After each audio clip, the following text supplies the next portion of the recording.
Hello and welcome everyone to today's News Tonight, the weeknight news show where we're joined by our special guests and our lovely patrons to discuss the day's gaming news. I'm your host, Derek Bittner, and unfortunately I'm only joined by one co-founder and good friend today. Well, both of you guys are good friends, let's be honest, but only one co-founder today, Ash Paulson.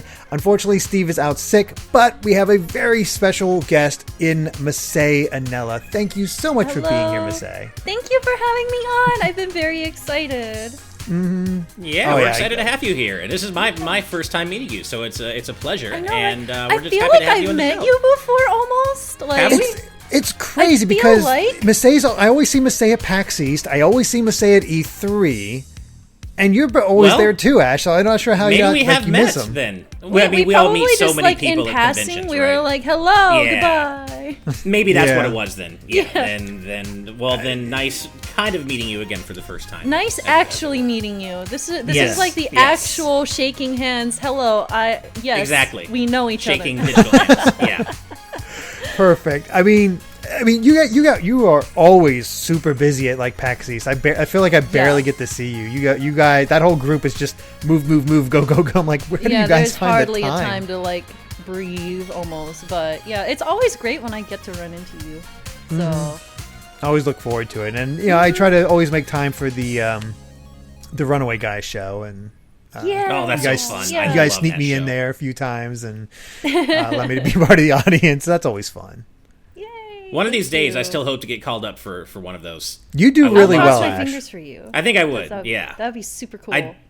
I just about, or I think I came in second place and watched that track or the Game That Tune thing at MagFest last year. Oh, nice. The last time I went in the before times, and that's always a lot of fun. To do Game That Tune. But no, I really would love to go up and participate in Throne Controllers. One of these days. One of these days it's gonna happen. You would probably crush it. I hope. It. Yeah, maybe.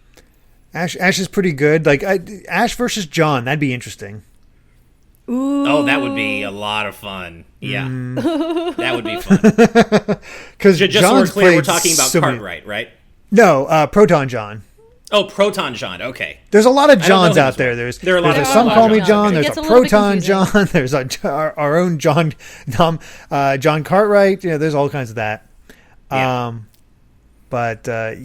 That's super cool. What have you been up to lately, Masae? I know you just started not just started. You've have a few episodes out already of Link's Awakening. Yeah. I've been doing a lot of Link's Awakening. That's been my primary focus, other than like Twitch and stuff. So I've been largely doing the Twitch thing as of the past few months, and just like taking a break from the YouTube thing. But now I'm back in full swing, and I'm very excited about it. Yeah, that's really cool. You were off becoming a Mario 64 speedrun master. Mm-hmm. Yep. The speed. Well, I have also not been practicing that very much, so I'm probably rusty, but my PB's getting down there. Still shooting for that sub 20 on 16 stars. So wow, great. Nicely done. Thank you. That's crazy. I'm trying my Nicely best. done. I'm almost there. I think my PB's like 23 minutes right now, but almost. Way better than I could ever do. I know that for a fact. Fantastic. I've never focused on speedrun type stuff. Like, I beat it. Like, there might be some speedrun type stuff that I can do for a game, but once I get that, I'm like, I don't need to be number one on the list of like 20,000 or 20 million or however people in there. Like, I don't care. I think I chased a couple of speedruns like that, long time ago. Like, I think I tried to get my time for Mega Man 9 down as much as I could, and I think I had what may have been considered a pretty good time for Mega Man X4 back in the day, and I mean back in the day. Nowhere near recently, and I don't call myself a speedrunner at all, but I can do decently in some Mega Man games, but that's about it. Nice.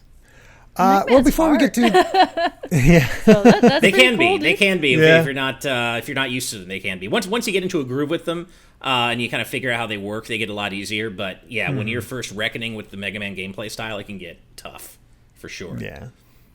So yeah, cool. Before we actually get to the news itself, of course, first off, we have a sponsor. As always, our Mondays right now are being sponsored by The Game Orb. And so this episode of the TNT is brought to you by The Game Orb.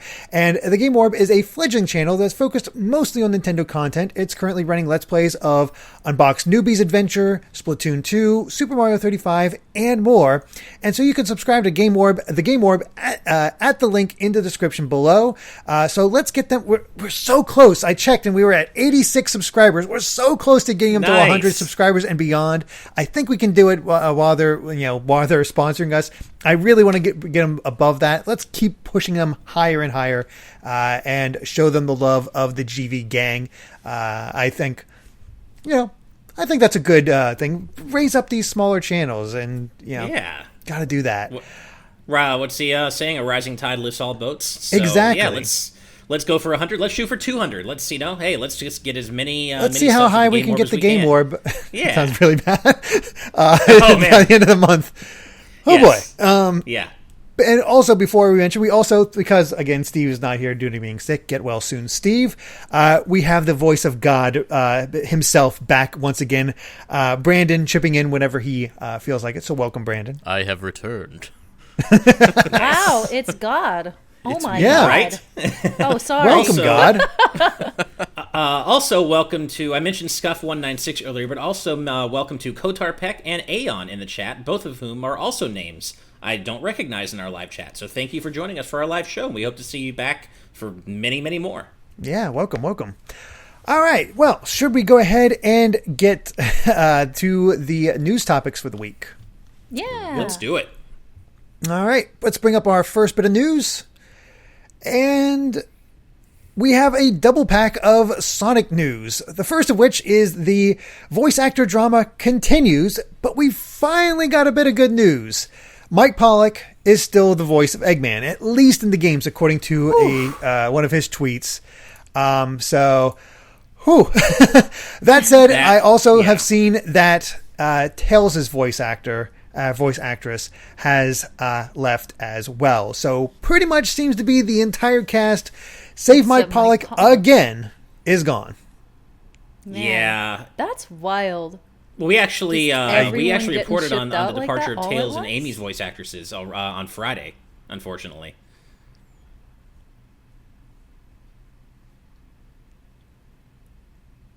Okay, you just cut out there a bit, Ash. Are you back?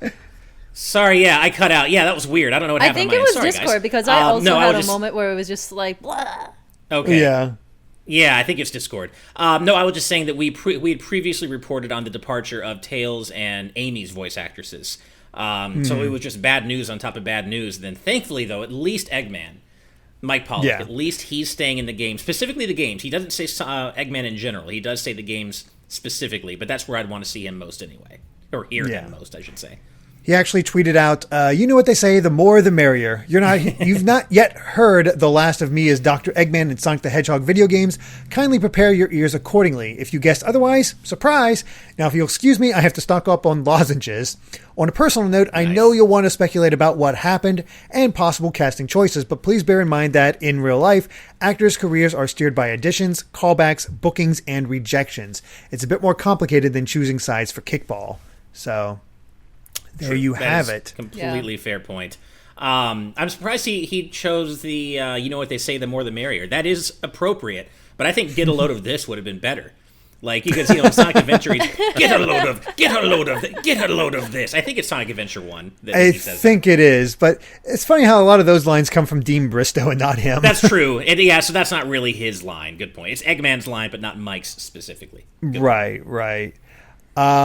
And then just along with this, we have, more good news as far as the Sonic front, possibly anyway, but there's a rumor going around now because of a LinkedIn post, and we know how much we love these kind of LinkedIn posts for rumors and whatnot, but a new post on Reddit's Gaming Leaks and Rumors channel showed a LinkedIn profile for the Director of Production Services at Sega of America, which includes the following job description, which says... port popular Sonic titles to new to Sega PC platforms, expanding availability of Sonic titles to a wider digital audience.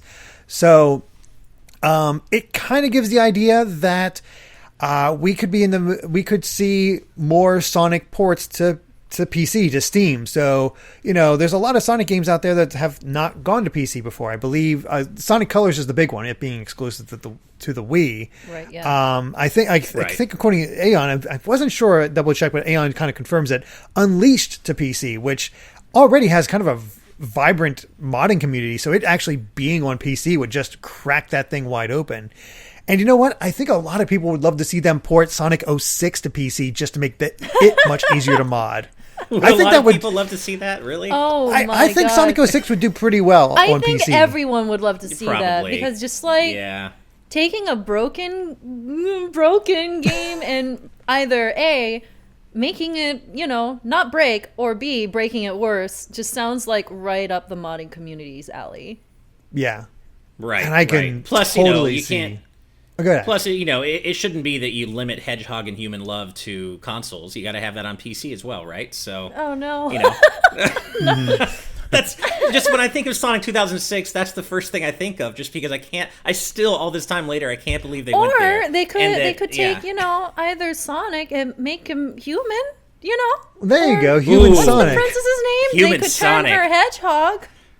It's modding. I think I'd rather see. I just threw up in my I think mouth. I'd rather see Elise as a hedgehog. Yeah, I think I'd rather see Elise as a hedgehog than Sonic as a human. That I don't know. I don't know what Sonic would look like as a human, but I don't think I want to know. I mean, if they still had access to the Archie stuff, they had a princess right there ready to. You could have used Sonic 06 to integrate Princess Sally into the whole thing and give her a different origin. But you're right. Oh, that'd be cool. Yeah, actually.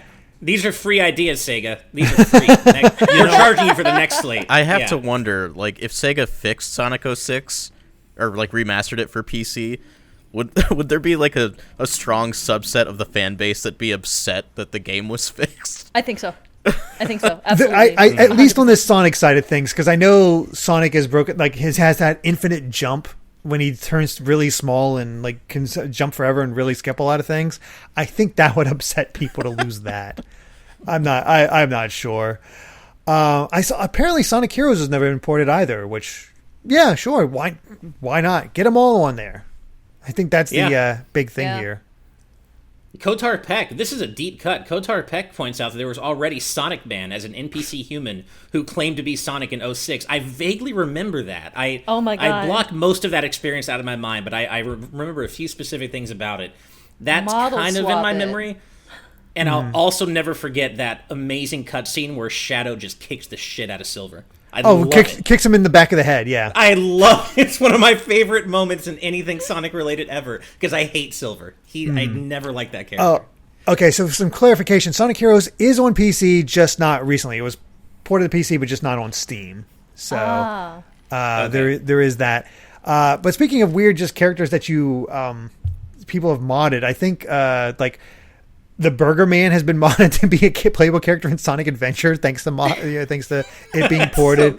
So like Sonic modders are a weird, crafty, dedicated bunch, and there's always something fun there. I feel like that just describes like fan bases in general when they get into like. I was going to say modding. that, yeah, Just especially Sonic in fans. general.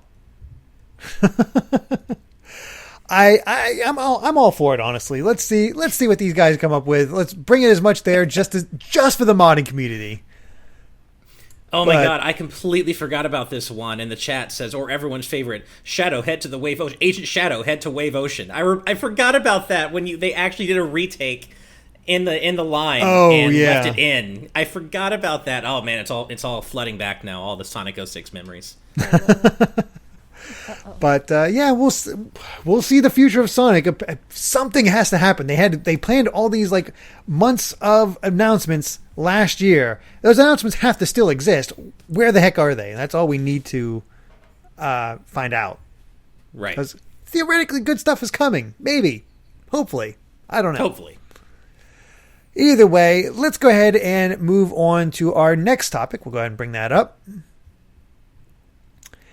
And WB Games has patented their Nemesis system from the Shadow of Mordor series.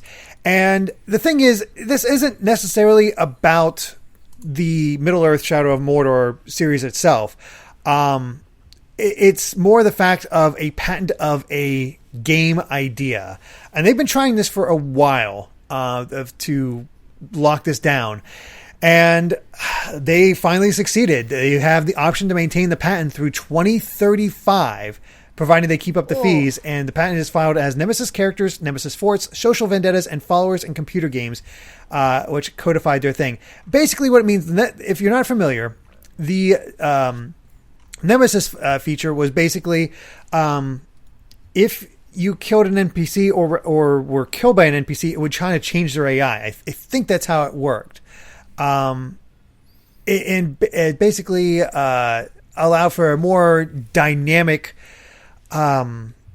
system of like these guys getting harder or knowing you or trying to just bringing things to the light like this. It says while the language in the IGN's article, they said, while the language of the application is fairly obtuse, as most patent claims tend to be, the short version is that the patent covers a system featuring procedurally generated NPCs that exist in a hierarchy and interact with and will remember the actions of players, have their appearance behavior altered by players, and whose place in that hierarchy can change and affect the positions of other NPCs in said hierarchy. Which apparently is the simplified version. Unfortunately, we lost Masay here.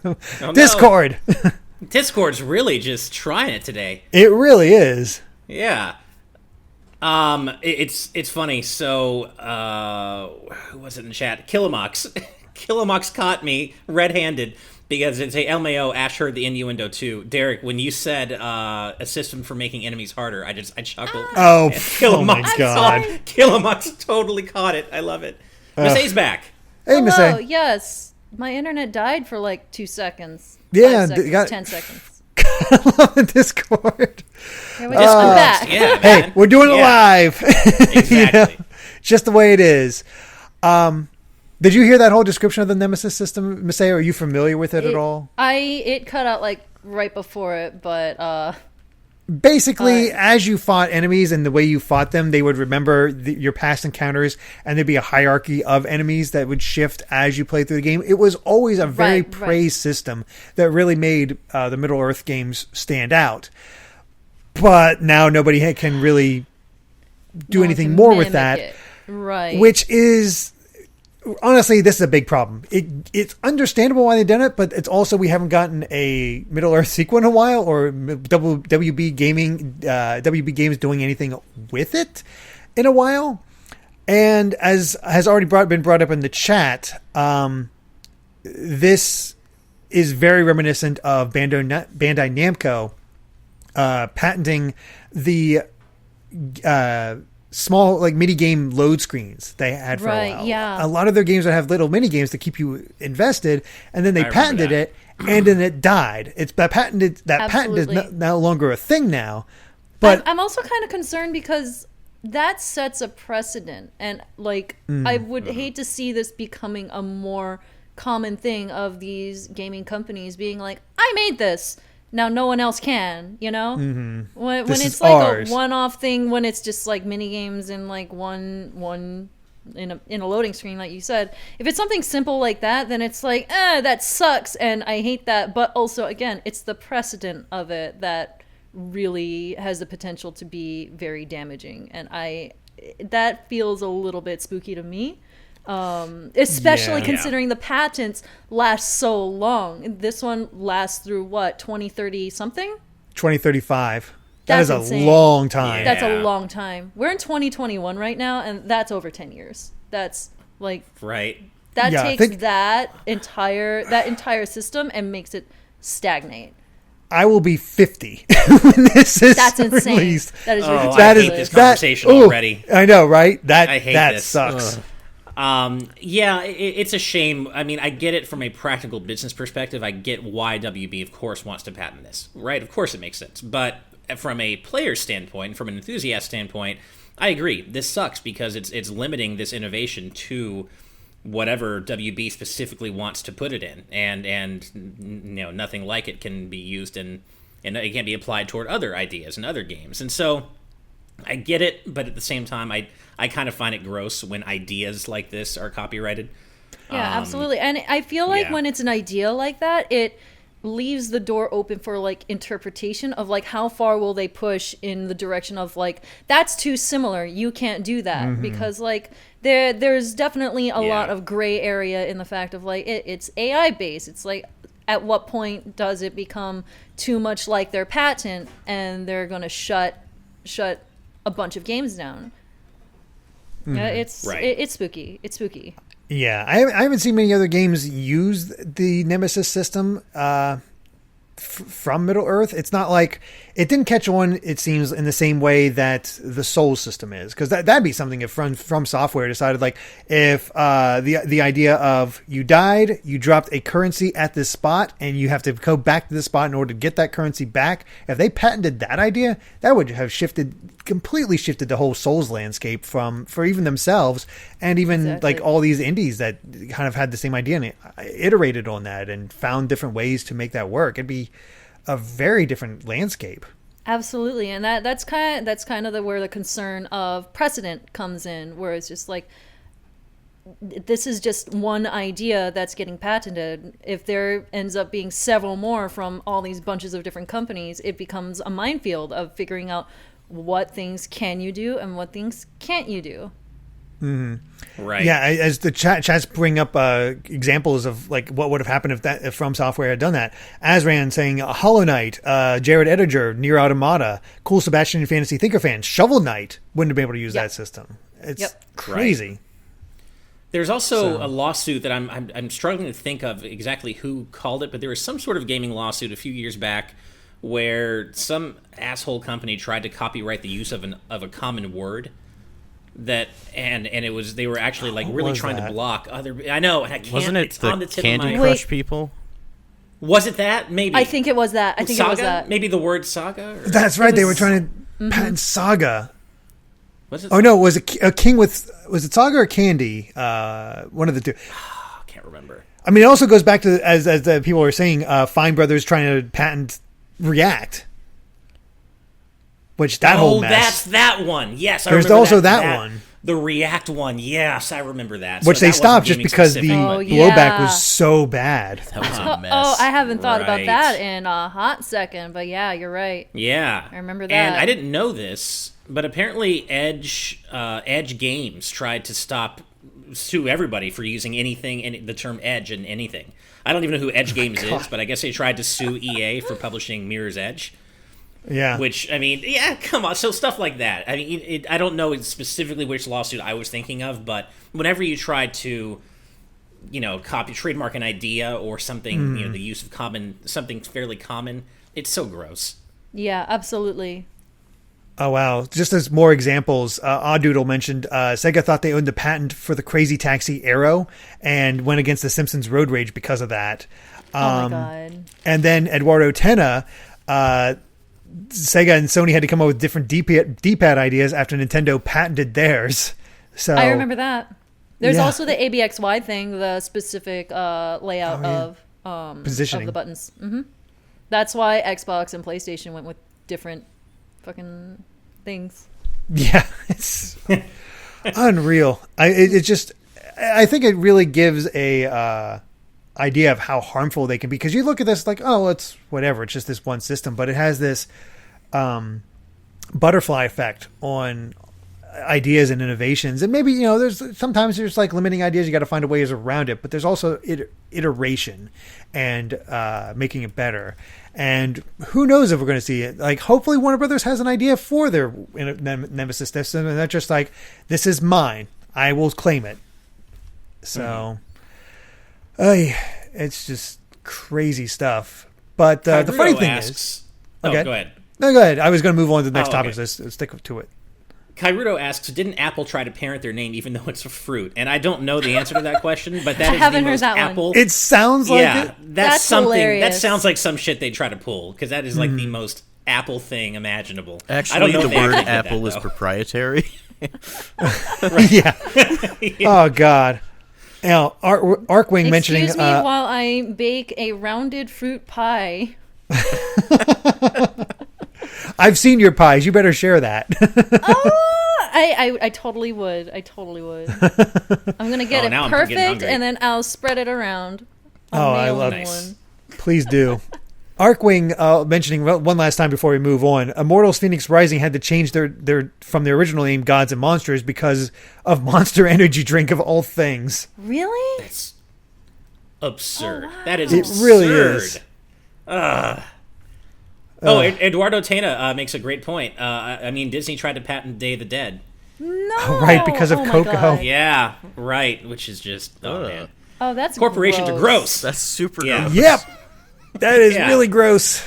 Jeez. Well, kind of related to this in a very roundabout way, let's go ahead and bring up our next topic.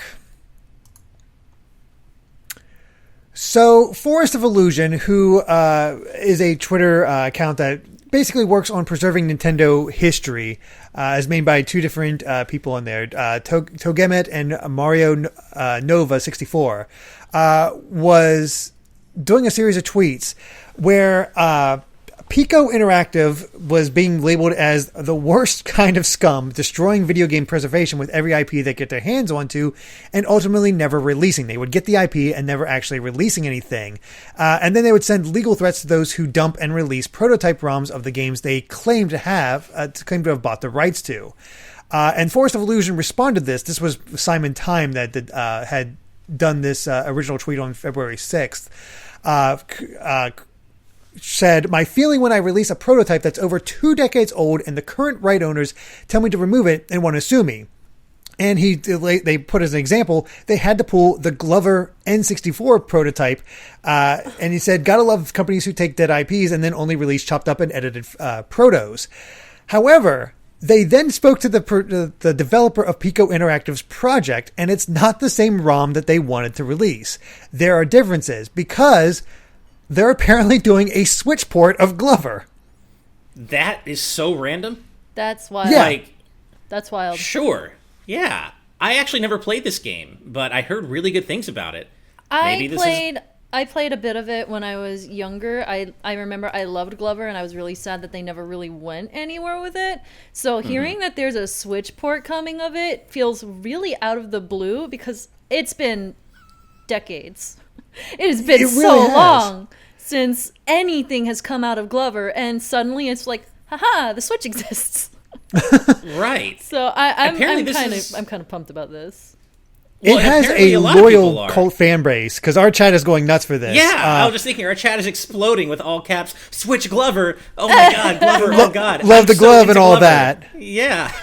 I tried did a not demo know. and I hated it because I hated babysitting that damn ball. It's just like, Yeah. it was I so haven't played it. It awkward was for me. I hard. just like, let me platform.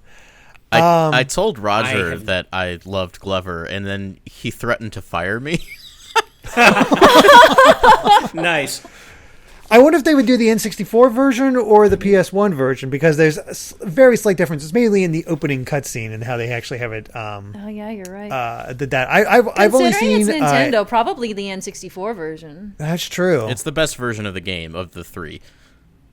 Okay. I'm so curious about this game now because I mean there are so many strong opinions about it on both sides of the fence apparently, and I want to know why people love it as well as why people hate it. I just only ever heard a lot about it, and I never played I'll it. definitely tell you that it's unique. It Yeah. definitely is Okay. one of I those like unique. love it or hate it things because it's one of those things where it takes platforming but puts a really creative spin on it, which is what a Okay. lot of people appreciate about it. Because how often do you have a platformer in which you have to bounce a ball and like throw it, and that's a part of the whole experience, and it's like controlling two separate almost entities at once, but trying to make sure that both don't die. So And it's Yeah, legitimately and that's why- intuitive Okay. in its It sounds design. tough, but it sounds interesting. yeah, it is very interesting, but it is hard, and sometimes it is very clunky. I remember the camera not being super friendly. So again, love it or hate it. Fizzy Wigpoid says the glove's shriek of despair when the ball is destroyed is so iconic. That sounds terrible, oh my god. Sound. That is the sound. There's Oh, also a wow, sound okay. effect I based remember it. cheat It code scared system. the crap out of me when I was a kid. There's a sound my effect gosh. based cheat code system comprised of burps and farts and chicken noises.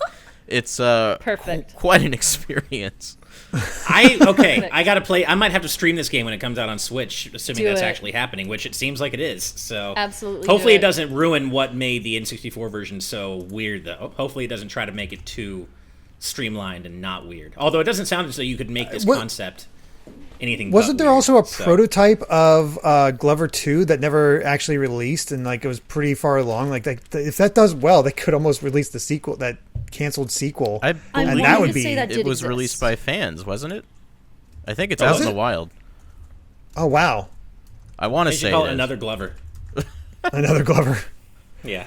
Yeah, but it wasn't finished though, so like I could totally dig it if it did well. They took like whatever was in that second game and like polished it up.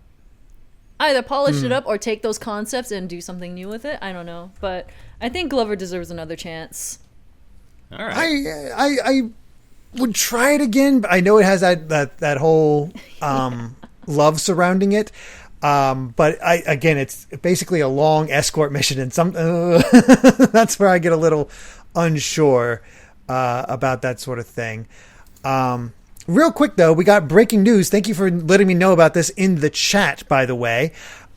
We have 2 new executive producers. Whoa. We got 2 upgrades. One from the Flying Tacos, and one's from Scuff196. Thank you so much. Yeah. That's Thank awesome. you so much to both of you. Awesome. We are so thankful for you, and thank you for your support. That means the world to us. And we love when it happens during the show and we have breaking news. We love that. That is extremely kind of you. Thank you so much. Just wow. On the topic of Glover again, this is kind of related, but this just came to my mind. Another N64 era game that I never played that I always wanted to, and I think this is more just people love it instead of ironically love it. Mischief Makers. I never played it. I but have it. such I have good it. I want to things about play it. Yeah, I It's really always- want to play it. I It's wanna play that iconic too. for the just shake, shake. That's what she always says when she grabs an enemy. Oh, is it? Okay. No, Jared Edinger just said that. Sorry, Masae, what did you say? No, I said I also want to play that. Oh, okay. Nice. Oh man. Sorry, we're now we're on this train of like things that we'd like to come back, and I want to throw this into the bunch, and that would be Klonoa. Yes. Remember that? Yes. Klonoa is amazing. It's Klonoa amazing. needs You have another to. chance. I swear. Yes. I've only played Klonoa 1 and 2, but they're so good. That's all Klonoa there 1 is, and 2 isn't are there? 2 of the most special. Well, there's some Game Boy platformers I've Advance ever games. played. Oh, I never played the Game Boy Advance game then. Yeah, I haven't played those They're either. okay. I played one of them. They're okay, but they're not. They don't capture at all what makes Klonoa Right. so special, Right. like the 2 main games do. And even if you play the Wii remake of the first game, that's also pretty good. It's not as good as the original version, but yeah, play Klonoa. I've recently it's so good. seen the Wii game of the Wii version, and honestly, it holds up. I want to pick it up. I watched skipped for a it bit. for whatever reason, but I if I could find a copy, I would definitely pick it up. It Yeah, definitely holds up. absolutely. It kind of it makes it a little less dark. I think one of the things that makes Klonoa so special is how surprisingly dark they can get, and how it's not necessarily a happy ending. The series isn't always about happy endings, and so the remake's good, but it definitely lightens things up a bit to a point where I'm not sure the intent of the original really comes through as well. I It was- see. I hadn't played Klonoa 2 in a long time since until I streamed it again last year, and somebody was completely right in that Klonoa 2 did Inside Out before Inside Out. It did. You're right. That's really good. I never thought about that. Man, There you go. I wish Klonoa. Oh man, Klonoa deserves another chance. I guess there is that Klonoa Big agree. trademark that Bandai Namco's going on. I mean, it sounds like they're just going to re-release the Wii remake for Switch. I'll maybe take in the it. same way they did Katamari. I mean, but if they did that, that would definitely Reroll. like give an opportunity to gauge interest, because there Yeah. are a lot of Klonoa people who remember Klonoa and Klonoa fans who like haven't been able to play the games in so long because the last release was for the Wii, correct? Yeah. It's been a while. It's been a long time. So if it did come out for the Switch, that would be an opportunity for a lot of people to play it again. And I don't believe Klonoa 2 has ever been ported, so getting that No. off the PlayStation 2 Right. would be amazing.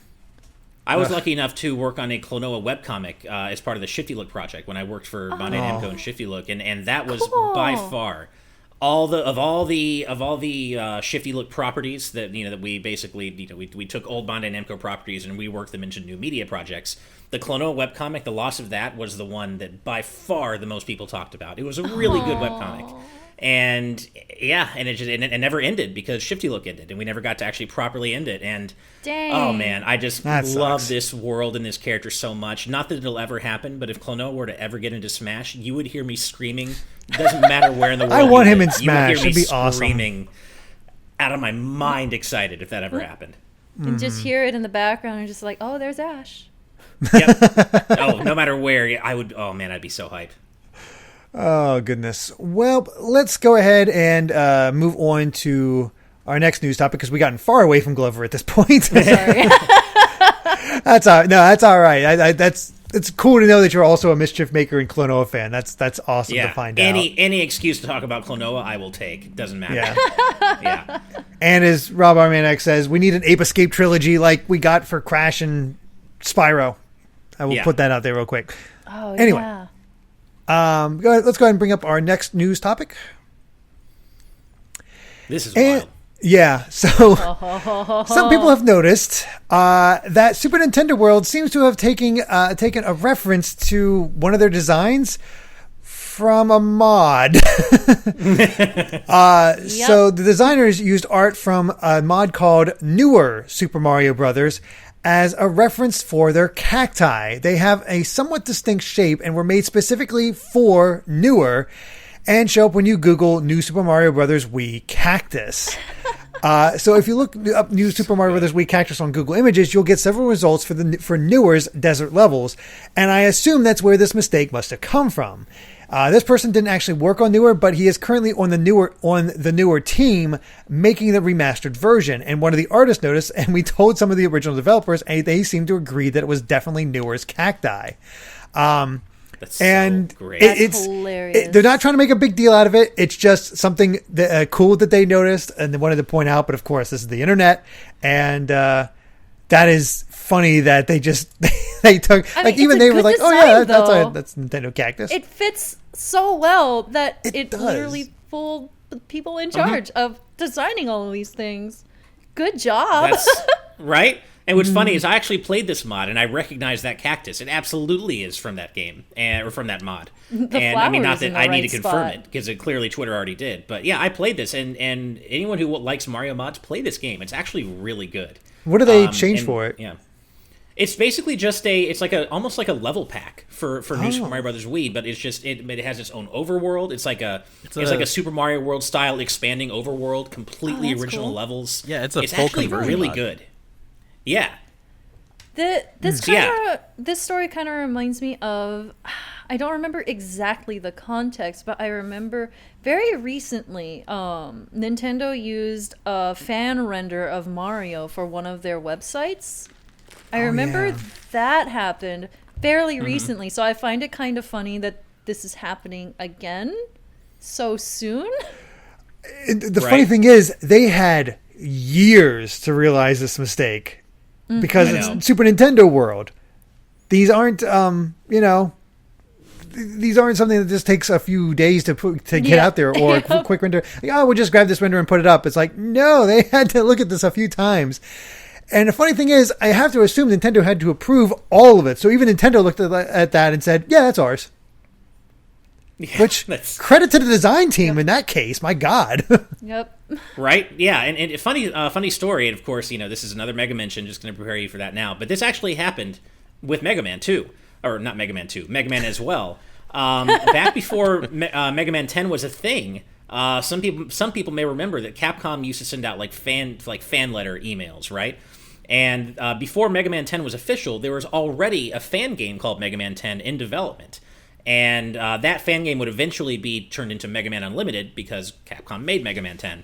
Mm-hmm. But in this fan email about Mega Man 10, they used a background from Comet Woman stage, which is everybody knows Comet Woman is not an actual Robot Master, but she was everybody in the knows fan that version of Mega Man 10. Well, everybody who plays Mega Man knows that. But yes, so they basically used a background from this fan game, thinking some intern probably just Googled Mega Man 10, and that came up, and so they used it in official. In an official capacity. And I always thought that was pretty funny. Oh my god. Yeah. That's amazing. I mean, there's not a whole lot to say on this. It's just a funny kind of thing, and kudos to the fan developers. Like, Nintendo always tries to get rid of mods and whatnot, and they got it in their park, even infected their parks. I just imagine on, like, whenever, Super Nintendo World officially opens, that they just cover the cacti with, like, white sheets. Yeah. I completely believe that they would change the cacti because of this. Oh, I think they would. I'm sure that's the Absolutely. kind of thing Nintendo would do. Yeah. As Rob Arman X points out, I totally forgot about this. The Masked Man spirit in Smash Ultimate was a DeviantArt render for a while. I forgot about that. Oh, yeah, my that's That's true. true. Oh, yeah. Yeah. Dang. Wow. You know you As do for good work 127. when... I know, right? Asper127 says hashtag redactus the cactus. That's a good one. I like that. Nice. That's good. Oh, I love it. Yeah. I love it. Yeah. All right, well, let's go ahead and move on to our next one, and this one's a little less fun. So, Terraria for the Google Stadia has been canceled because Google's apparently an idiot. Because Google locked the co-creators' accounts. All the co-creators' account, all their Google accounts, their Gmail, their YouTube, everything got locked. And That because of that, he's like, well, screw Stadia. No longer making this port, and canceled the Stadia port. It's like, What a mess. That's so dumb. Oh god. I mean, and clearly this guy is upset, as he should be. I'm reading the article now, and he says, I absolutely have not done anything to violate your terms of service, so I can take this no other way than you deciding to burn this bridge. Consider it burned. Terraria for Google Stadia is canceled. My company will no longer support any of your platforms moving forward, which, that's a perfectly fair reaction. Yeah. Given that this is not, there's no explanation behind this. But the thing is, Stadia doesn't have any goodwill to burn. What are you doing, Google? Like, they are messing up crazy, like crazy. Does anyone However, actually care about Stadia though? It's not a don't- huge loss. no, right? it really isn't. And the thing is, if people are worried about other versions of Terraria on Google devices, such as Android and Google Play, the co-creators already said that it's not going to be impacted. In a statement to IGN, the developers, Relogic, said, Punishing existing customers who paid for our games on these platforms is not what we're about. To be clear, there should be no impact whatsoever to Terraria or on Google platforms, both existing and purchased games, as well as ongoing store availability. So it's not like they're taking we're taking this off Google Play or Android. It's just you're never going to get it on Stadia. right. So What a mess. Like, what? This would be so easy for Google to fix. Like, it's clear Yeah. they must know about it at this point. It's been, it's been retweeted so many times. I mean, there's I just don't understand what the logic is here. But I guess there's a pun to be made there because the Terraria's developer is called Relogic, so I don't know what the pun is, but there's something there. But I just don't. This makes no sense to me. Like, you're already bleeding games and need support on Stadia. Why would you let something like this happen? It almost feels like they don't really care what happens to Stadia in the long term. Maybe it was just like, let's see if this works, and then it didn't. So now it's just like, oh, whatever. That's the Google way. Yeah. That's what they do. They yeah, develop that things is and the then they Google drop them. way. remember, If it isn't a smashing success right up front, then hey, who needs it? Yeah. I mean, that did they have a Google like Facebook competitor at some point? What was it called? Google Plus? Was it Google Plus? Was it? Yeah, I remember Google Plus. Yeah, I remember Google Plus, and they started started forcing it on everyone who wanted to use YouTube, and it was stupid. Right. yeah. I think that's when everybody Hated turned that. against it. They just was like, "All right, this might be a decent alternative," and then they started forcing you to use it, and it's like, "Oh, no, we're good." It weirdly You don't- divided my YouTube channel into two separate accounts. I still don't understand how it works. But now I have two separate accounts for the same channel. I don't get it. It's dumb. Oh, the It really casualties is. along the way. But, Yeah, it feels to me as though Google has kind of just implicitly given up on Stadia. I mean, they are officially still supporting it, but so many of its features have come later than planned, and and everything we hear about Stadia now from Google themselves is so infrequent, I guess is the word to put. So yeah, it does feel as though they're kind of unofficially giving up on it, even though they are officially still supporting it. But I mean, it never went anywhere. I mean, this thing was kind of just badly thought out from the beginning, right? Yeah. So Yep. yeah. And it's just like, we'll grab Phil Harrison. We'll grab a couple promotions to like really talk this up and see what it could be all about. And everybody's like, okay. It just never seemed that. It's not like Google doesn't have funds to throw away on stuff like that, though. So, like, I'm sure it was just an experimental thing that they were like, let's see if this works. And then when it didn't, and it's not turning a profit, they're like, oh well, support it for a bit and then wait till people forget about it and then kill it. Pretty much. Oh well. Well, let's go ahead and move on to our next topic because, oh boy. So, the ESA and E3 2021. What do they have planned here? Well, the ESA is going forward with plans for a digital E3, but it's not going to involve Geoff Keighley, and so there's still going to be the Summer Games Fest that he did. That's still going to be a thing. But according to Video Games Chronicle, the ESA said the ESA's intention is to hold multiple 2-hour keynote sessions from game partners, an award show, a June 14th preview night, and other smaller streams from game publishers, influencers, and media partners. Some details from the article include, and this comes from Nibel on Twitter, plans have yet to be approved by the ESA's members, so they're still working on it. Geoff Keighley will not be involved again, and he will be focusing on the Summer Game Fest. There are no details on how many have signed up as of yet. And here's the real kicker about this, apparently a 6-figure sum is required to join the program. What? Off ESA. Get out of here. Excuse me?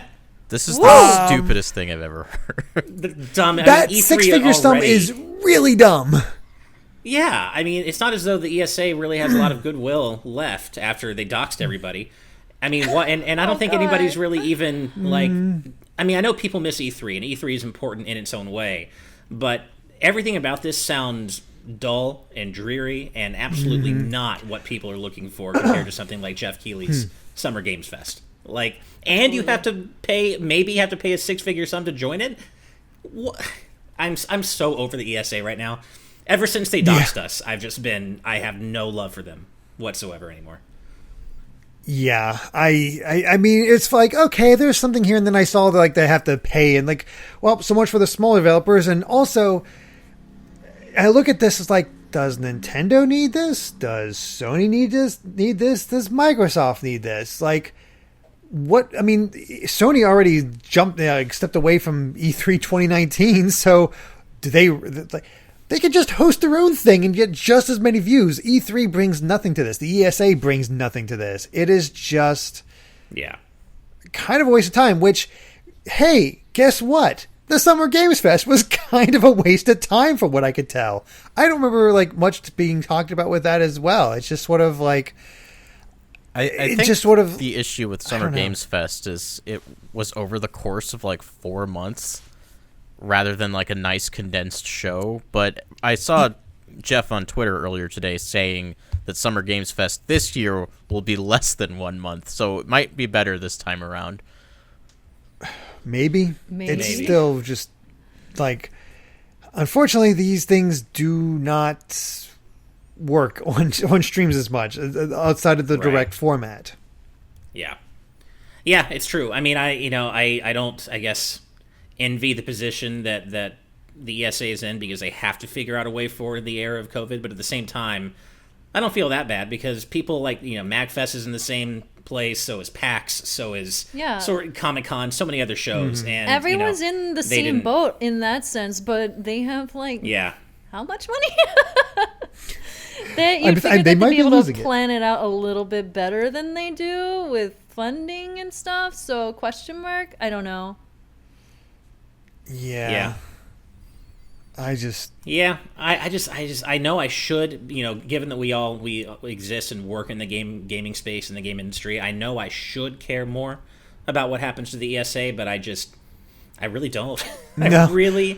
Especially not only because they doxed us, but then even after they had found out to have doxed thousands of journalists and other influencers and other industry figures, they still kept the stupid document up, and it was still accessible easily by. I have. I love how the VGC article ends with. Because they talked about that doxing, and they said, following the leak, the ESA said winning back the trust of its media partners was its top priority. They're kind of failing at this. Yeah. We accidentally doxed everybody, so what if we charged them $100,000 each to be in our show next time? This makes sense. Yeah. So dumb. So dumb. I don't get it. I don't get it. Yeah, and I mean, I know he's, he could be easy to poke fun at, but I have to say that I really do genuinely appreciate everything that Geoff Keighley has done in with the Game Awards, and I know they're easy to poke fun at, and they can be a little ridiculous, but you can see that his passion for games really does shine through in everything he does, and so I'm looking forward to Summer Games Fest again. I think he did a great job with that, as much as he was able to, and so that I'm kind of looking forward to. E3, whatever. Yeah, they have issues, but at least you can see the effort. And yeah, exactly. It's clear that Jeff Jeff cares it's not when perfect. he's putting stuff on, and I think that's the most important part. Yeah. Yeah, and I mean, also at this point, I mean, for those of us who are lucky enough to have been able to go to a bunch of conventions before COVID and everything, PAX West has and PAX East to a lesser degree, but especially PAX West has essentially become what E3 is, just open to the public. Yeah, and absolutely. I know E3 is also open to the public now, but it's also not nearly as expensive to go to PAX as it is to go to E3. And there's a lot more to do at PAX if you're a fan and not just media. A lot more. Yeah. Yeah, it's a lot more interactive because I've been to a bunch of E3s, I've been to a bunch of PAXs, and as much as I loved going to E3 and the atmosphere and being able to go in and be like, yo, this is so cool, and seeing the Nintendo's booth, because they always have the big fancy booth and it's super cool, and it's a bit more official in that capacity because it's it's a big show for them, I still found myself having way more fun at the PAXs. Same. There's just so many. It's a nice blend of corporate advertising and stuff, but still being there for the fans and for people who are there to have fun. Mm-hmm. Right. And those things like the wild booths and just the spectacle, the visual spectacle of it, all that exists at PAX, and also other shows like San Diego Comic-Con to a lesser extent, but. I mean, well, it does for comics, not so much gaming. But yeah, I mean, you get that spectacle at shows like PAX that used to be exclusive to E3, but it's really not anymore. Absolutely. And I think for me, I don't really miss E3 itself at all. What I think my favorite thing about E3 was I go to all these shows every year, or I used to, in the before times. But, E3 is my chance to get all my friends in my backyard, because I live in LA, literally 10 minutes away from the convention center. So I love having people come here, and I can, take them out in LA. But the show itself, I look forward more to PAX West every year than I do in MagFest and such than I do E3. I've been to one E3 so far, and honestly, my favorite part of it was getting to meet you guys and hanging out with Roger, rather than just the event. Yeah. Yeah, so I'm totally in agreement. The people are what make E3. Yeah, the hangouts and those experiences are what really make E3 for me now. The show itself, yeah. I wouldn't mind having having one more E3. I want one more E3 like it was before, just so I can experience it like everybody else. Aww, sure. I know that's true. You're always super busy. Yeah, because you were always locked in the media room, which I hated. I hated that for you. I got out. I would get out on occasion, but for the most part, by the time I always had to pick and choose what I really wanted to check out. I'm kind of sad that we're probably never going to get to see what I Am 8-Bit had planned for E3 22. Yeah, that sucks. I think that was going to be really special, but it's probably never going to happen now. Well, didn't they leave as well? They did. Yeah, even before that. Well, and the I Am 8-Bit Art Gallery, the logo is still there. If you go over to Silver Lake, it's there. but there's no gallery. Like, that's been closed ever since COVID started. And I miss, they used to do like press events there all the time at the IM 8-Bit Art Gallery, and that was a lot of fun. They had Rhythm Heaven Fever's launch event there. They had the Octopath Traveler launch event there. Like, it was a really cool space to have gaming press events. And, they'd have all these cool art exhibits and stuff, but that's also been closed since COVID. And, yeah, we're never going to know what they were doing for E3 as well. That's a shame. I forgot about that. Mm-hmm. Yeah. Well, let's go ahead and move on to our next topic. Bring it up here. So, Mass Effect Legendary Edition has been announced, but they've also talked about the fact that they are tweaking shots of characters to avoid, let's say, some more unfortunate time capsules of when it first came out, and some other odd situations. The most notable of which is no longer showing off, like, here's a butt, here's a character. And they did that a lot with the character of Miranda. Yeah, they're lowering the butt shots quite a bit. Quite a butt. So, yeah. The project director, Matt Walters, has noted that they're going to be tweaking a selection of cinematic camera angles, particularly ones that they may present some of the characters in a gratuitous or unflattering light. Cerberus officer Miranda Lawson, who is quite the polarizing character among fans, will be a beneficiary of such changes, with the camera's occasional leer over her posterior adjusted. He says, I do think things have evolved since the original release, but I don't know if I would say we were ultra concerned about it or anything like that, but there were considerations. The character director actually called out some camera cuts that were just, why was that focusing on her butt? but so in some cases we're like, okay, we can make a change there. But it's not just the butts. Another example was given of how cameras have been adjusted to help hide stances or animations that felt awkward between the male and female iterations of Commander Shepard. So, for example, the camera has been raised on a shot that sees FemShep awkwardly man-spreading in a skirt. The camera adjustments not only reduce shots of gratuitous nature, but also allow for reparations on some of the trilogy's clunkier photography. So this is definitely a good thing. As someone who's played a ton of Mass Effect, I can tell you for sure that the camera lingers uncomfortably long on Miranda's ass more than once. And it was weird back then, and it's weird now. There goes Masae. It's like, I'm out. I can't handle this. I don't want this. Yeah. And speaking of, I do love the lead here. Ass affected is what it says on Destructoid, and I do love that. That's quite clever. Nice. But yeah, this is definitely a good change across the board. It was very male gazy, very pandering, and Mass Effect is great, and it doesn't need that shit in it. So I mean, that was kind of a lot of the advertising for Mass Effect back in the time. Is like, these are the characters you'll be able to have sex with. Yeah. Well, and that's fine, and they can still do that in a tasteful way and still keep the sex scenes and whatnot, but like, it's not as though the camera would linger gratuitously on male characters. It really was just Miranda and other female characters. Miranda got it the worst. But and here's what makes this whole thing even worse, and why it's such a great thing that they're doing this. As the Destructoid article notes, in regards to Miranda specifically, she was born as a macho idea of an attractive woman. She literally had her DNA altered by her monster of a father in order to present her as a perfect specimen to the world.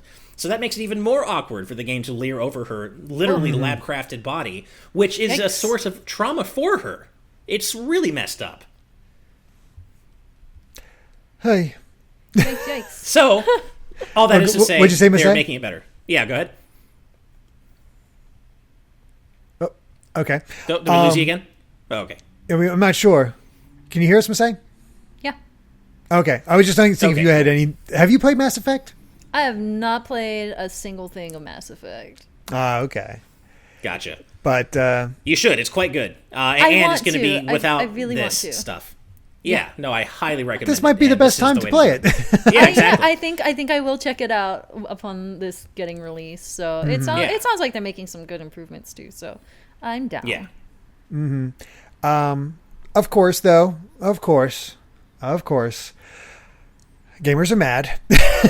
Because censorship. How dare you censor us?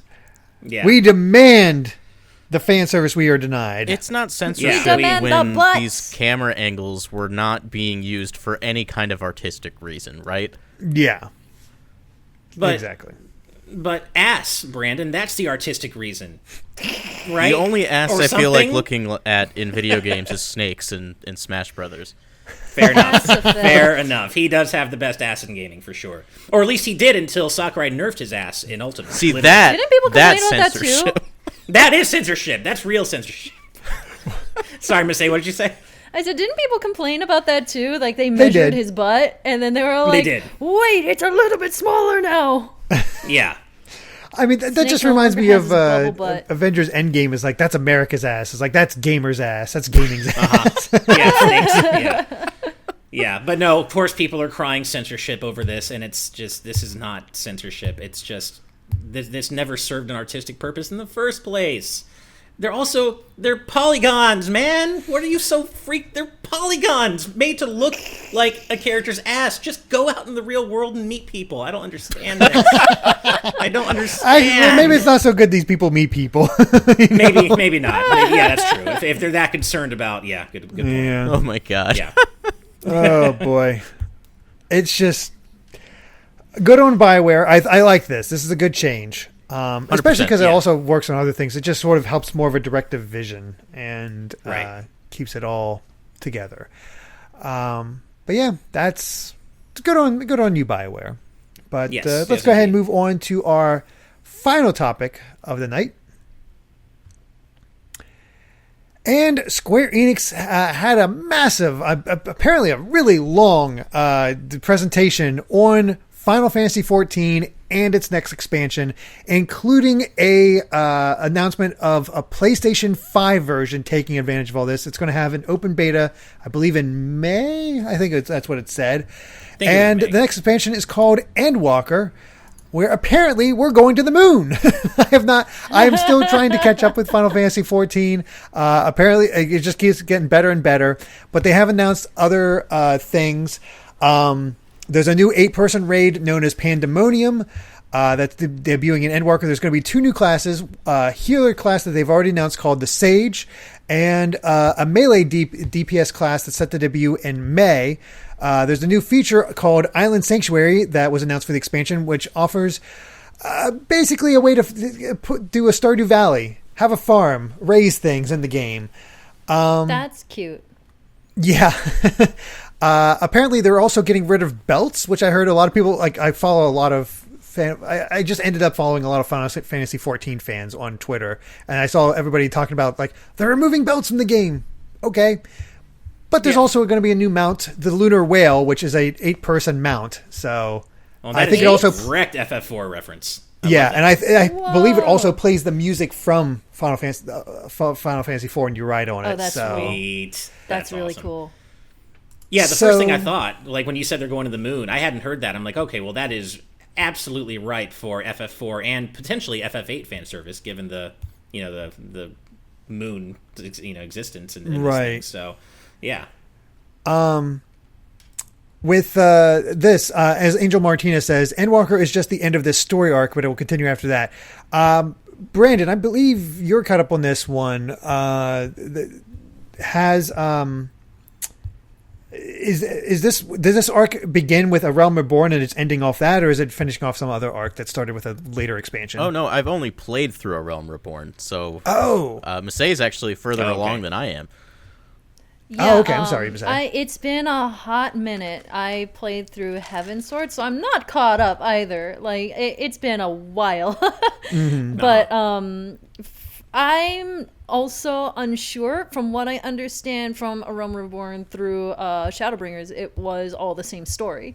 So I don't know if this is actually wrapping up that entire story arc and it's starting new after that, or if it's just like, this is ending that specific season, quote unquote, even though it's like 5 I am seasons now, seeing from the chat, it is finishing the story arc that started in A Realm Reborn. It's not the end, but it's apparently you're going to start on a brand new adventure after Endwalker.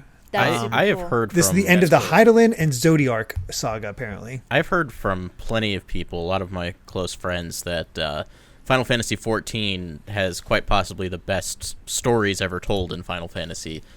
And that's, I keep hearing that too. It's for one, it's wild that that's the case in an MMO. That's how I feel. Yeah. So that if there's any reason to get into FF14, honestly, we talked about this before the show, but even as a single player game, it's really good. Yeah, absolutely. I will definitely say that going into it, because I've always been into MMOs. I've been into MMOs since I was like wee baby teenager. I played Ragnarok Online. I played World of Warcraft. I played Lineage. I played you name it. wow. I've probably at least heard of it, or if not played it for a good length of time. I've played so many games, and Final Fantasy XIV is the first one that I've played that actually feels like, wow, I care about what's happening, you know? Like, World of Warcraft also had that to an extent, but I feel like it didn't touch on, like, as deep of a story and, like, getting attached to the NPCs and all of these helper characters and what have you. And, like, again, I've only played through Heaven's Sword, which is the second expansion, but it's been a ride. It definitely feels like a single-player experience, but also involving like other people if you would like to play with other people, you can, but the main storyline quest is very like, this is a game. This is Final Fantasy. It's been great. It's so interesting. I'm looking for. I got it and was doing the free trial and played it for a little bit. Not as much as Amy did, but I was like, it does feel like a single player game. Like how you're going about it, you can totally play it that way, or you can get friends help you and check out all these other things. There is so much in this game. It is ridiculous how much content there really is, and I want to find the time to play it, because you telling me this has the best Final Fantasy XIV story, I want to see that story. I need to see this. Yeah, absolutely. Especially with seeing people go nuts. I remember E3, people going nuts on Twitter when the Shadowbringers was announced. And all like, oh, this was confirmed on these theories. It's like, it's probably, it's definitely partly FOMO, but it's happened for so long. I need to see this. I've had friends tell me that Shadowbringers made them cry. Oh my God. I think everyone that I know that has played Shadowbringers has told me that Shadowbringers made them cry. And they just want me to get to the end so bad. And they're like, you should start playing again. I'm like, I know, but time. That's the problem. Yeah, and I think I need to find a time, like just this little bit of time is my Final Fantasy XIV time. Yeah, to play I feel like if you're gonna do it, that's a great way to space it out. It's just like so and so amount of time per day. It's like, it's time to play Final Fantasy and just slowly work through it. And it's also really great too, because everything through the second expansion is considered free trial now. Yeah, it's a great way. So much game. That's so much game. Adam Davis asking, what's Final Fantasy XIV available on and how much is it? It is available on PS4 and PC, I believe. Is that the only one? They also, of course, announced a PS5 one that you actually have a free upgrade to. So if you have it on PS4 and have a PS5, it'll do a free upgrade last year to that. Or the year before, Fantastic. It was also announced that it's coming to Xbox at some point. That still hasn't happened yet, but it is happening. Yeah. It's $12.99 for the subscription, but as Masae said, you can play up to the second expansion for free if you want to just give it a shot. 100 hours. Easily. That's a crazy amount of content. Like, don't underestimate that. That's huge. Yeah. Well, and I think that's why I get cold feet, because I'm not an MMO person at all, which is why I've typically avoided FF11 and 14. But like you, Derek, I keep hearing from everybody that 14 has one of the best stories ever. And to me, the idea of an MMO with an interesting story, let alone a great story, is so foreign to me. I can't even. It's hard for me to imagine an MMO that delivers a quality single player experience with a great story. And I'm thinking the PS5 version may be. Like, I really want to get into it. I do want to play it. I'm worried about those hundreds of hours of content. And I've heard a Realm Reborn. You got to go at your own pace. Don't feel like you need to get to it. I think that's the big thing here. Absolutely. And I think but I've also heard. Sorry, go ahead. I was just gonna say, I feel like also the fact that there's so much of it that is free, that takes the pressure off of you to be like, I need to get my time's worth in. And that gives you ample time to figure out what your pace is and how frequently you want to play, and without feeling like I'm wasting my subscription money, you know? So it gives you that span of time to figure it out and see if it's something that you would like to invest in. And, That's true. And I do like this so much. Oh, go ahead, Brandon. And, A Realm Reborn, honestly, that part of the game doesn't stand up nearly as highly as that's what I was all the expansions. Agreed. So, Agreed. But just in June of last year, I think, they cut a substantial amount of Realm Reborn out of the game. Oh, did that happen? Yeah, they definitely streamlined it, I heard. Yeah. That's nice to know. Okay. So I knew that was this coming. is the time I didn't know to that get they in. actually did it. Well, then that sounds like it is. Okay, then PS5 might be my entry point for it, because I'm looking for stuff to play on my shiny new PS5 anyway, and the idea of playing, on PS5 instead of PS4 appeals to me. So I think even Absolutely. then, like, the biggest thing about Final Fantasy XIV is if you're looking forward to Final Fantasy XVI, this is probably a great introduction to the kind of storytelling we can expect from that game, just because it has the same team. Right. Which is what's so interesting, because I'm actually not looking forward to FF16 yet, because nothing I've seen so far has really grabbed me the way a new Final Fantasy game usually does. However, I'm staying open-minded because I know that so much of the 14 team is working on 16, and that people love the story of 14 so much, so there is reason to be excited. But I'm not a fan of the character and world design of 16 yet. But I'm keeping an open mind. Yeah, and as an Odoodle asks, is it PS4 and PC crossplay? Yep.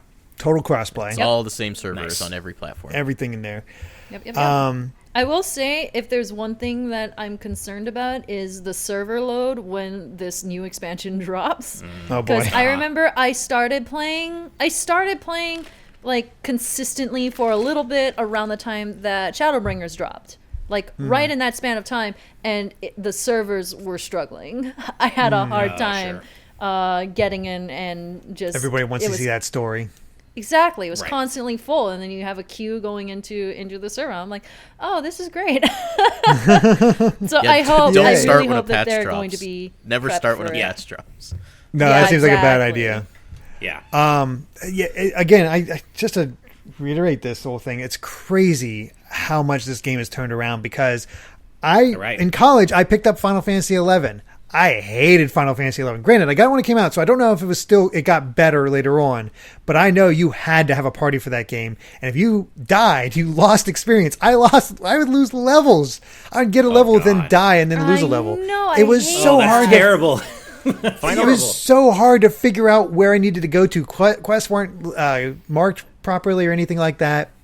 And of course, I was at E3. It was either E3 or PAX, and Final Fantasy XIV, the original, was available. So I was like, all right, let's take a look at this, see if they improved anything. And it basically was Final Fantasy XI again, from what I could tell, except kind of worse from my memory. I don't know. It's like there should have been better. It's like, what happened? Yeah, if what 14 had an infamously bad launch that they actually worked into the game story. What happened to Ash? How they they relaunched the game and worked that canonically into the story, and I thought that was so cool.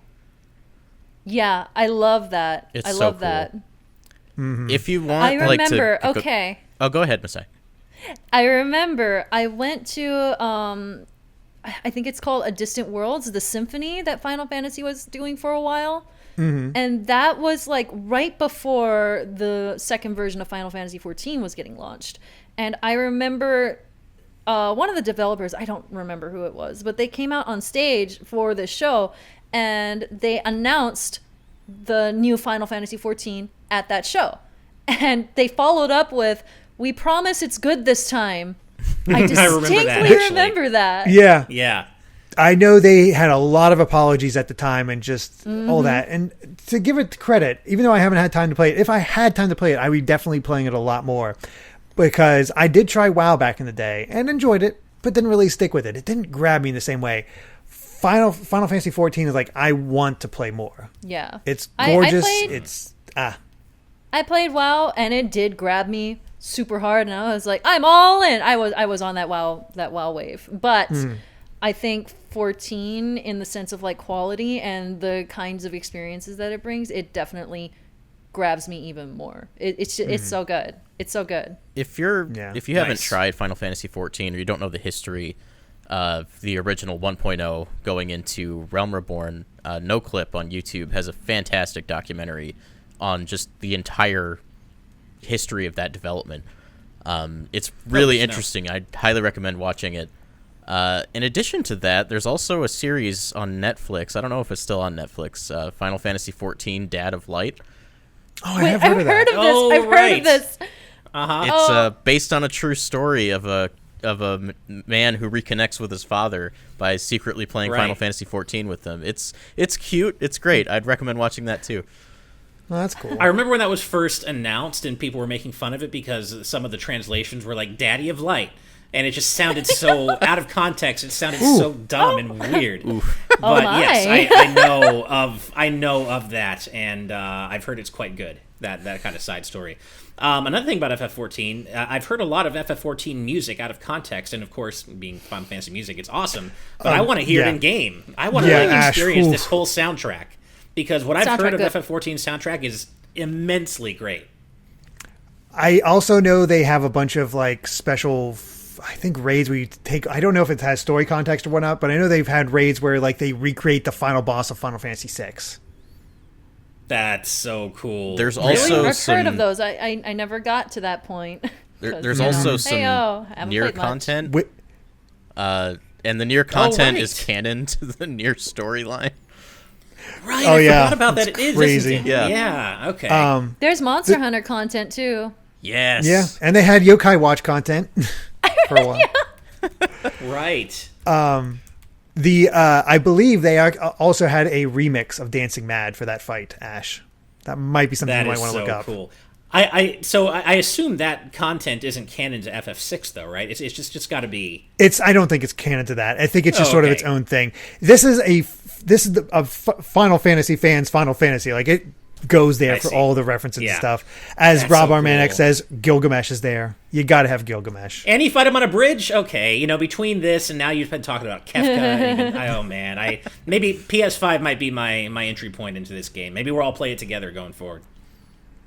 Yeah, dude. Could be. I'd like to also add, though, that I am not a Final Fantasy fan per se. I haven't played very much of Final Fantasy. I've played like bits and pieces. I can name names. Like, I know Kefka, I know Yuna, blah blah blah blah blah blah blah. I know Cloud, of course, Sephiroth. I can name the names. I have not actually played the games, but even with my very limited knowledge of Final Fantasy prior, Final Fantasy XIV is still amazing from the perspective of someone who is not familiar with Final Fantasy. Like, by and large, this is my first Final Fantasy game.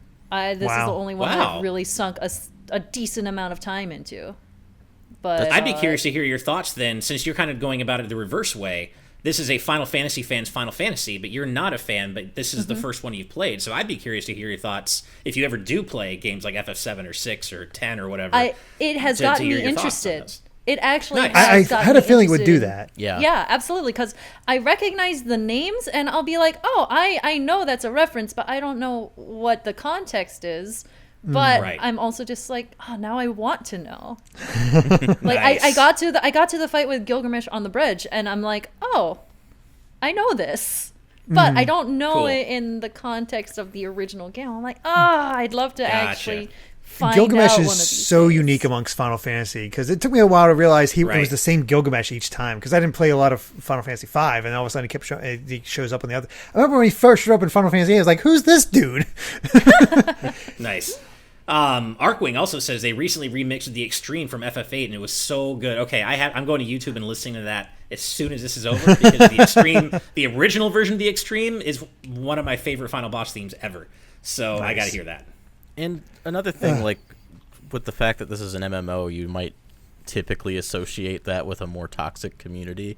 But FF14 has just the nicest community I've ever seen. From what I've seen, yeah. They're so wonderful.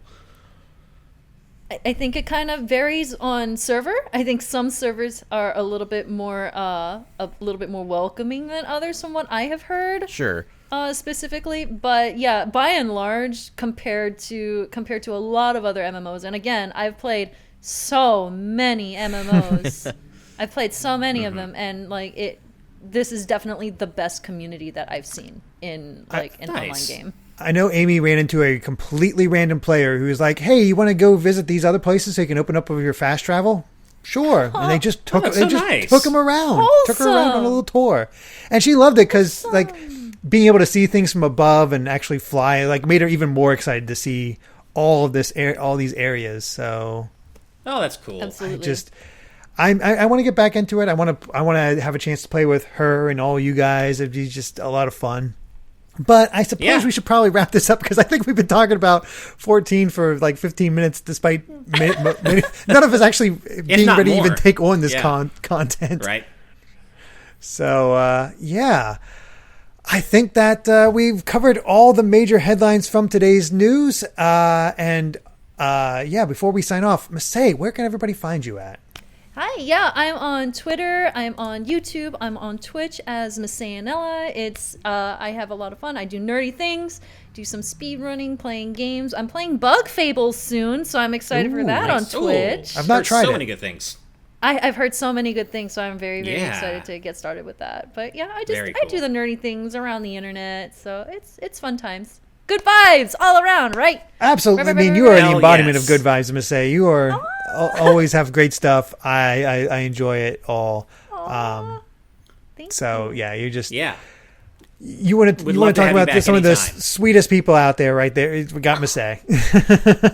Well, maybe when FF14 does launch, we should have you back on the show. We'd love to have you back, of course. Yo, yes, absolutely. Gotta have you back. I'd love to come back. Thank you. I should say launch on PS5, but yes. Mm-hmm. I think the Endwalker almost said Endgame. Endwalker doesn't come out until September, I want to say. But okay, so it's PS5 versions in May, then Endwalker September. Okay, correct. Cool. But with that said, we have to give a special thanks to all of our patrons, whether no matter what your level is. It's just your support, as always, means the world. We really do appreciate it. But of course, we have to give an extra special thanks to everyone at the producer tier for helping to make this show happen. We love doing it each and every week. Get to meet and talk to so many great people. Always look forward to it. But in addition, a massive, massive thank you to our patrons at the executive producer tier and above. And those fine folks include, let me bring it up here, because we got a brand new order. Starting to get my groove on here. Yep. Jonathan Bellmare, Brandon Bovia, Rob Arman X, Dan Entwistle, Z Patty, Hyrule Hermit, Sky Blue Flames, Adam O'Sullivan, Richard Herrera, Michael Phone, Floating Mew, Christopher, The D-Pad, Guillaume Monet, Vesmio, Waffle King, Nick Waterman, Kitty Kong Fax, Vedran Hotik, Bacalao, Joshua Hunter, Evernight Studio, Benny Yao, Shadow the Cat, Azran127, Ken Roulette 09, Jake Pelka, Geller, Shiny Turkey, Joseph Rutkin, Titus Malvolio, Charlie Bird, Mitchell Herring, Lucky Wonderfish, Top Dog 23100, Brooke, Young Ben Kenobi, Charles Zaz, Douglas Chomix, Andrew Medeiros, RM, Brady Power, Phantom 23, Scott Barber, Rocks the Cat, Loyal Dingo, Flaming Highwayman, Sean Garrett, The Legend of Groose, Eddie B, Kai Ed, Kit Fisto, West Egg, Master Links, Sean Davis, Deaneth, Jackson Jordan, Michael McCall, Matthew Wong, Ashish Joshi, Goran Amber, Straight Lace, Seth Walker, Hoobie, Marcos Conscious, Wolf X Blake and Moon Macarons, Kane, Captain Finlandia, 60 Minutes and 60 Seconds, The Game Orb, Dano the Artist, Synchro Lord, Brainchild, Rosa Bowling. Hi, Steve's mom.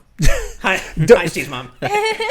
Dark Umi 87. By the way, our newest executive producers: Dark Umi 87, The Flying Tacos, and Scuff 196. Thank you all. I believe we're up to 78 or 77 executive producers. 77 executive producers. Holy crap, you guys! Thank you so much. Thank you. I'm going to start getting my full body workout. Yeah, I know. Readouts now. And that's another reason, because remember that you too can become a patron over at patreon.com/GVGaming, where you can watch today's news tonight live for as little as $5 a month, and that includes Ash grooving to the executive producer tier. You don't see it because we have the credits going up, but Ash dances during this thing, so I even saw Masae getting a little into it. We could start calling that a patron exclusive perk. Oh yeah, the ash dance. I don't know if that's actually a perk, but I'll go with that for now. It's the shake your ash perk. Yeah, I see that hashtag shake that ash. Nice. Yeah, there you go. I love it. Oh gosh, That's but so yes, good. you can support us. What's that, Miss A? I said that's so good. I know, right? Right, I appreciate you're all very kind, very flattering. I'm not a good dancer. I used to play a lot of DDR, but anyone will tell you DDR I is just not saw dancing you unless dance. you're a I would freestyler. prefer to disagree with that. You Well, did. thank you very Yeah. much, and I also appreciate Adam Davis's pop off Paulson. That's pretty good. I love it. Nice. But yes, as said before, you can support us for as little as $5 a month to watch this live, but even $1 subscribing, whatever you want, all means the world. Thank you all so much for watching. If you like this video, again, be sure to subscribe to Good Vibes Gaming for more good times like these. And until next time, good night and good vibes. Good night, everybody. Bye. Bye. Bye.